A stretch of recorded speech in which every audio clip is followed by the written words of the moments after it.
All right, let's answer some questions. So this isn't actually a question. This person just says, inflation theory violates general relativity. The Big Bang inflated to a diameter of so many light years after 3 years.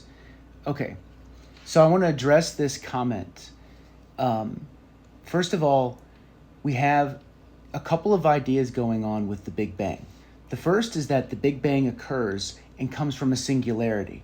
That's supported by general relativity. As a matter of fact, when Einstein first used the Einstein field equations and applied them to a universe, he got the result that there should be an expanding universe, which he thought was wrong. At the time, he thought that the universe had always been the size that it is and was unchanging throughout all of time. That's called the steady state theory of the universe. So he put in a cosmological constant to suppress this inflation.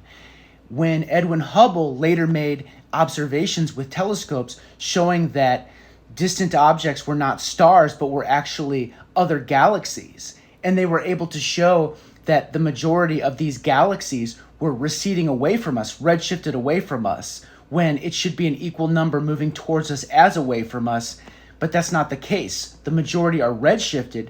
The evidence was overwhelmingly in favor of a universe that is expanding continually.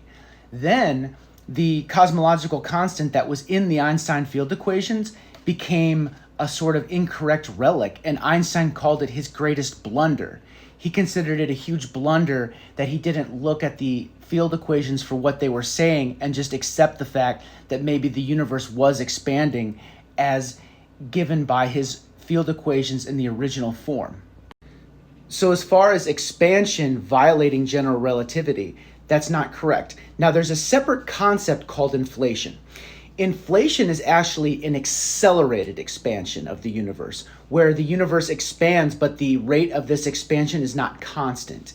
That is a more challenging aspect of cosmology, which is still being debated. Some types of inflation may seem to violate general relativity in some contexts, but the most simplest idea of the universe expanding and this expansion occurring in general is completely supported by the Einstein field equations.